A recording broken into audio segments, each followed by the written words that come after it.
Salut les players, on se retrouve pour une nouvelle vidéo. Le Real Madrid qui poursuit sa remontée en Liga. Le Real Madrid qui recolle sur le Barça, plus qu'un petit point de retard avec un match en moins. Et ça, c'est grâce à cette victoire aujourd'hui, Anderson face à Retafe. Bah écoute, le Real Madrid qui se relance, qui en Ligue des Champions a tout le mal du monde, mais en championnat, on ne sait par quel miracle. Bon, si, on sait le miracle. Merci Barcelone. Merci le FC Barcelone, qui est en train de faire sa meilleure saison, mais bon, qui bizarrement est à un point du Real avec un match en moins. Relance totalement cette équipe madrilène. Franchement, la justice de Dieu, il y en a, voilà. Parce que là, il n'y a que Dieu qui nous maintient en vie. Allez, on va parler de ce match parce qu'il y a pas mal de choses à dire. Je pense pas que c'était une presta extraordinaire de la part du Real Madrid. On envoie le générique, on en parle, c'est parti.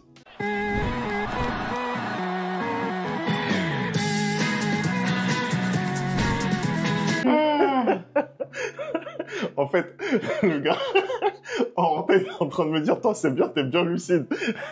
Le gars n'est pas content de la prestation de son... Non, j'ai pas dit que j'étais pas content, mais je disais juste à Femi que c'était quelqu'un de très lucide parce que malgré la victoire, il soulignait tous les manquements qu'il y a eu dans le match. Et je suis d'accord avec lui parce que je connais les supporters de ce club et ils doivent tellement être en train de s'exciter parce qu'on a gagné 2-0 contre Retafe, alors qu'on s'est fait manger à gauche, à droite par Liverpool. Donc je lui disais, c'est bien d'être lucide.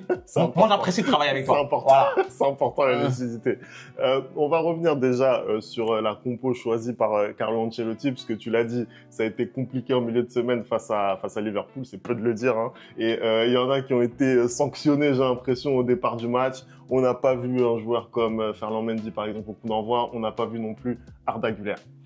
Totalement. Femi, moi, j'ai apprécié ce que j'ai vu de la part de Carlo Ancelotti aujourd'hui, du moins, cette composition.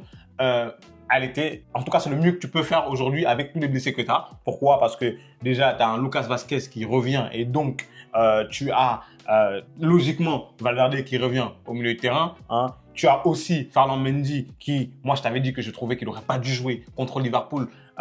Au final, là, c'est Fran Garcia qui revient et qui est titulaire. On a vu le match ce soir de Fran Garcia et je vais en parler un peu plus en détail dans le débrief.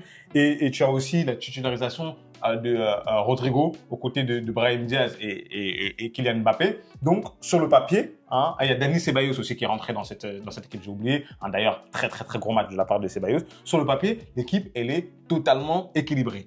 Et moi, c'est ce genre de turnover dont je parle. En fait, quand on dit faire du turnover, c'est ça, faire du turnover. C'est que de temps à autre, tu changes certains joueurs qui sont titulaires dans ton équipe et tu fais en sorte que chaque joueur de ton effectif est concerné. Aujourd'hui encore, Kylian fait 90 minutes, je ne l'aurais pas fait faire 90 minutes. Surtout que tu envoies Henrik s'échauffer et au final, tu ne le fais même pas rentrer. En fait, il faut concerner absolument tout ton effectif. Et ça, je trouve que Ancelotti, il commence à le faire par force des choses, vu que tous tes joueurs sont à l'infirmerie, en fait. Voilà. Après, c'était peut-être logique de laisser 90 minutes Kylian sur un match comme celui-ci, parce que bon, tu sais que le score est fait à partir de la deuxième mi-temps. Tu sais qu'il va pouvoir se faire potentiellement plaisir. Il n'a pas réussi à aggraver la marque, on va en parler. Mais voilà, je comprends par rapport à la confiance que doit engranger Kylian, qui puisse le laisser sur un match comme celui-ci 90 minutes. Après, sur la presta Anderson, on est en train de dire justement que c'était pas fou. C'est le cas, en fait. Ça a été compliqué jusqu'au penalty, en fait. Après, totalement. Je suis d'accord avec ce que tu viens de dire, Femi. C'est-à-dire que c'était un peu difficile, mais malgré tout, moi je tiens à le préciser, je retrouve quelque chose que j'avais l'année dernière, à savoir la maîtrise dans le ballon. En tout cas, on n'a pas vu un Real avant le penalty qui était super inquiété. On a vu un Real qui avait le ballon et qui savait un peu quoi en faire de ce ballon-là, pour une fois dans cette saison. Et ça déroulait, ça jouait. En fait, en regardant le match, je savais que le Real allait marquer. Tu vois, ce qui n'est pas le cas dans les semaines dernières. Je savais que comment il jouait, tôt ou tard, le but il allait arriver. Et ça a été le cas avec ce penalty obtenu par Rudiger. Merci d'ailleurs la filouterie. Vraiment, Nium, je ne comprends pas comment tu peux faire prendre un carton jaune de manière débile comme ça devant l'arbitre et recommencer, faire la même chose exactement devant l'arbitre. Sincèrement, c'est honteux. Moi, je me pose vraiment la question de savoir. Retafe, comme vous savez, c'est un club de casseurs, dis-le. Non, mais au-delà de ça, c'est un club dans la banlieue madrilène, etc. Moi, je pose les questions. Non, mais je dis la vérité. Tu sais quoi? C'est un club ami. On se souvient bien évidemment. Non, on se souvient bien évidemment du fameux Larracaille Barcelonais ne sentira pas l'odeur de la Liga. Getafe, c'est un club ami. Oui, c'est un club qui nous permet de nous relancer quand les choses sont difficiles. D'accord. C'est ça que tu veux dire? C'est ça que tu veux dire? Oui, d'accord. Ah, parce que vraiment, là, non, la faute de Nyom, elle est totalement ridicule, hein. Et il y a ce penalty-là. D'ailleurs, gros, je pense, désaveu de la part de Carlo Ancelotti parce que on s'attend à ce que ce soit Kylian Mbappé qui le tire, puisque normalement c'est Kylian Mbappé et Vinicius les tireurs attitrés du Real Madrid cette saison. Mais vu ce qu'il a fait en milieu de semaine contre Liverpool, Jude Bellingham a pris le penalty très logiquement et il le tire. Mais c'est comme ça en fait quand on dit qu'un joueur est technique, il le tire très bien. Et à partir de là, le match il est un peu plus simple pour le Real, hein. On retrouve des circuits de passe, on retrouve du jeu en triangle, on retrouve notamment sur cette sortie de balle de la part de, je crois que dans un premier temps c'est Brahim Diaz, ensuite qui la transmet à Valverde, et Valverde qui trouve Bellingham avec une passe mais majestueuse, et ensuite Bellingham lui-même qui trouve Kylian dans la profondeur de très belle manière et mea culpa. Très belle finition sur ce but-là de la part de Mbappé. Non, parce que moi, je serais juste de ce septième. Chaque fois qu'il fera quelque chose de bien, je dirais qu'il fait quelque chose de bien. Mais en même temps,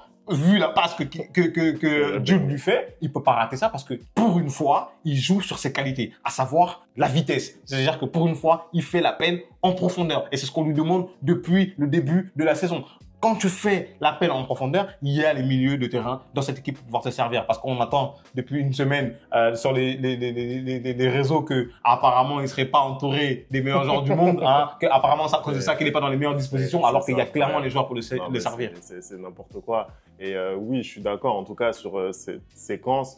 C'est ce qu'on attend de Kylian. On attend ce genre d'appel, voilà, un petit peu qui se désaxe pour pouvoir prendre cette profondeur et aller marquer. La première touche de balle lui permet de passer devant le défenseur. Après, il faut quand même le mettre, hein. Honnêtement, ah oui. Elle est très bien placée. Surtout qu'il prend l'information, il regarde où est le gardien. Ah non, ça c'est très intelligent de sa part. Vraiment, pour ce but-là, pour moi, Jude fait 60% du boulot, il fait 40% du boulot, mais il faut aller mettre ce but-là et c'est un vrai but d'un bon joueur. Voilà. Là, sur ce but-là, il a fait les choses comme il fallait.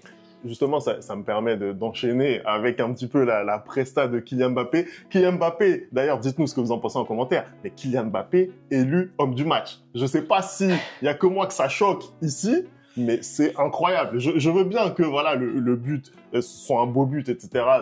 C'est un but qu'on attend voilà d'un joueur comme Kylian, mais est-ce que ça mérite le trophée d'homme du match? C'est la 6e fois Femi en Liga aujourd'hui qu'il est élu homme du match alors qu'il ne le mérite pas. Tout simplement, je pense que ça devient politique. Pourquoi? Parce que la Liga a besoin aussi de s'exporter à l'extérieur, hein, d'avoir un rayonnement, et donc du coup ça fait ça fait mieux d'avoir un Mbappé homme du match qu'un Ceballos homme du match. Je suis désolé. Non mais c'est incroyable. Parce que malgré le fait que Jude Bellingham ait joué 45 minutes, c'est à lui qu'il fallait donner ce titre de homme du match. Je suis désolé. 45 minutes, un penalty, une passe décisive. Tu veux faire quoi? Et puis, tu viens justement d'ouvrir un peu la boîte de Pandore. Parlons véritablement de la prestation de Mbappé. Je trouve que ce soir, personnellement, il a été remuant. Ce soir, il a fait les appels, hein. Je trouvais que pour une fois, il a compris qu'il était un peu plus rapide que les défenseurs, même si à quelques occasions, il s'est quand même fait piéger par le hors-jeu. Et du coup, il démarrait en retard et sa vitesse lui permettait de rattraper et d'avoir des occasions. Et pour une fois, j'ai trouvé qu'il était à disposition et en jambes. Cependant, je suis désolé, c'est un peu comme quand tu vas dans un restaurant où quand on t'a conseillé, on t'a dit que ouais, c'est incroyable, c'est fabuleux, tu vas, tu goûtes et t'es un peu sur ta faim. Pourquoi? Parce que il manque le petit truc. Hein, le jus il n'était pas assez frais, hein, ton dessert il n'était pas assez bon, hein, mais là c'est la même chose parce que le match il finit à 2-0, Femi, mais normalement ce match il doit finir à 4 ou 5-0. Hein, ce match il doit finir à 4 ou 5-0. J'ai listé les actions. Première action, il se retrouve tout seul à gauche face à un défenseur, il fait sa spéciale où il fait le crochet, on le stoppe. Normalement tu dois mettre le but. Deuxième action, il fait pratiquement tout le boulot. Brahim le lance super bien.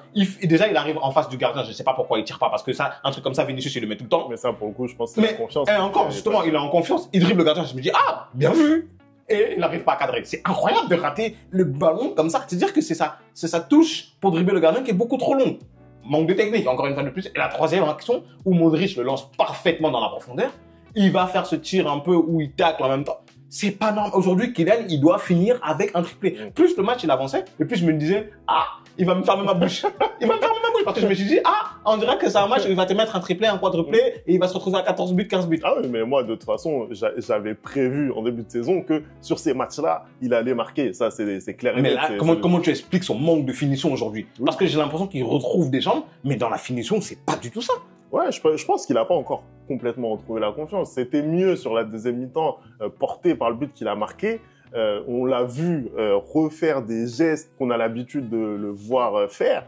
Mais après, derrière, c'est vrai qu'il y a beaucoup trop de défaillances au niveau de cette finition. Et justement, sur l'action que tu évoquais, sur le fait d'éliminer le gardien, déjà, je suis totalement d'accord avec toi sur le fait qu'il devait, pour moi, prendre sa frappe directement. Bien évidemment. Le crochet l'amène trop loin. Derrière, je pense qu'il prend la bonne décision en essayant de la mettre côté opposé et pas au premier poteau. Mais il n'arrive pas à cadrer, en fait. Et ça, pour moi, ça dénote, oui, à la fois d'un manque de lucidité et aussi peut-être d'un manque de qualité technique là-dessus.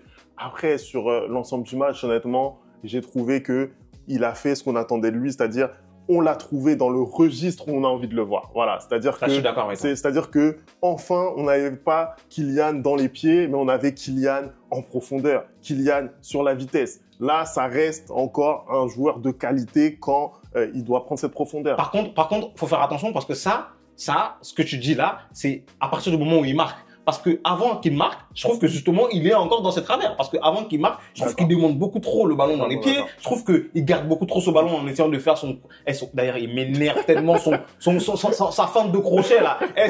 C'est nul! Arrête de faire ça! Les gens savent ce que tu fais. Ils ont compris ce que tu fais. Arrête de faire ça. Et tu vois, et je trouve qu'avant son but, il était trop dans ça. Et à partir du moment où il a marqué, j'ai eu l'impression qu'il s'est libéré et que justement, le but qu'il met avec ses qualités lui a permis de comprendre que, en fait, si je joue sur mes qualités, bah, je suis meilleur. Je suis d'accord avec toi. Je suis d'accord. Après, de toute façon, globalement, pour le Real Madrid, il y a quand même un avant penalty, un après penalty, en sachant que les deux buts arrivent pratiquement coup sur coup. Voilà, coup sur coup. Donc, on va dire que le début de match madrilène, moi, j'ai pas été super fan, d'autant plus que Getafe, j'ai trouvé dans l'impact, ils étaient quand même présents. Ah, mais ils font trop de fautes. Faut arrêter Getafe.